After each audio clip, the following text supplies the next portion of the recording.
Jamaah salat zuhur yang diberkahi oleh Allah Subhanahu wa taala. Tentunya dari sepenggal kisah tadi disampaikan oleh hadis, sebagaimana banyak hadis-hadis Rasulullah sallallahu alaihi wasallam yang lain gitu ya, akan ada sangat banyak hikmah yang terkandung di dalamnya. Namun kali ini saya ingin coba menggarisbawahi dua hal saja dari hadis yang tadi. Yang pertama yang ingin saya garisbawahi adalah terkait dengan metodologi yang digunakan oleh Rasulullah. Metodologi yang digunakan oleh Rasulullah dalam mengajarkan kepada para sahabatnya, yaitu dengan cara berkisah. Ini adalah metode pembelajaran yang sangat powerful yang sudah digunakan oleh Allah dalam Al-Quran. Kalau kita lihat dalam Al-Quran, banyak sekali Allah menyampaikan kisah-kisah bagi kita ya, terutama di fase-fase Makkiyah. Allah banyak sekali turun-turunkan kisah. Ada kisah-kisah para nabi, ada kisah Ashabul Kahfi, dan masih banyak lagi kisah-kisah yang lain. Begitu pula dalam hadis-hadis Rasulullah SAW.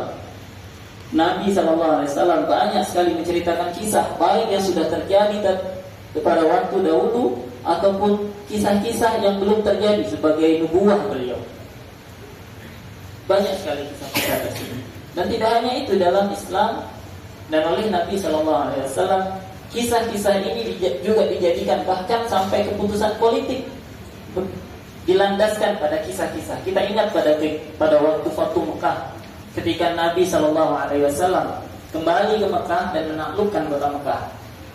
Apa keputusan politik yang beliau lakukan? Beliau mengampuni warga Mekah yang sudah mengusir beliau, yang sudah ingin membunuh beliau, yang sudah mengisolasi beliau, berdasarkan rekomendasi dari kisah Nabi Yusuf yang memaafkan para saudaranya. Itu disampaikan beliau pada saat pidato ketika penaklukan kota Mekah. Oleh karena itu, marilah kita jadikan metode berkisah ini menjadi salah satu alternatif metode pembelajaran yang kita gunakan, terutama dalam mendidik anak-anak kita di fase awal pertumbuhan akidah mereka. Jangan sampai anak-anak kita tidak mengenal siapa itu Rasulullah SAW, tidak tahu siapa sahabat-sahabat yang dijamin masuk surga. Mereka lebih tahu tentang idola-idola yang ada di film, idola-idola yang mungkin bahkan itu hanya sederhana khayalan saja. Itu yang pertama. Dan kita tidak akan pernah kekurangan kisah, karena banyak sekali kisah yang, apalagi sebagai kader Muhammadiyah, ada tokoh-tokoh Muhammadiyah yang bisa kita kisahkan menjadi tauladan bagi kita dalam berbagai kehidupan. Yang kedua, yang mungkin bisa kita ambil dari kisah ini adalah bahwa ada satu konsep besar yang Allah ingin sampaikan kepada kita, yang mungkin sebagian dari kita masih keliru tentang konsep ini, bahwa ujian itu bisa berbentuk kesengsaraan, tapi juga bisa berbentuk kenikmatan. Allah sampaikan dalam surah Al-Fajr ayat 15 dan 16. Fa'ammal insanu idza mabtalahu rabbuhu fa'akramahu wa na'amahu wa yaqulu rabbi akraman. Wa amma idza mabtalahu faqadara ala rizqahu fa yaqulu rabbi ahana. Kalla. Allah berfirman,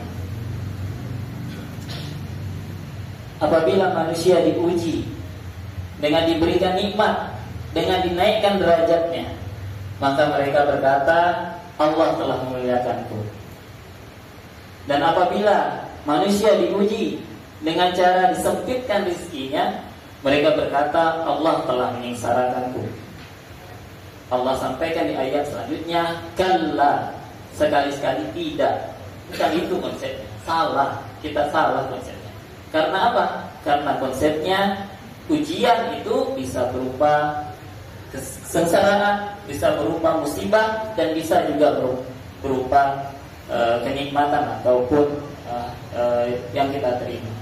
Dan ini saya pikir perlu disadari, karena banyak di antara kita, dan sekaligus mengingatkan diri saya sendiri, ketika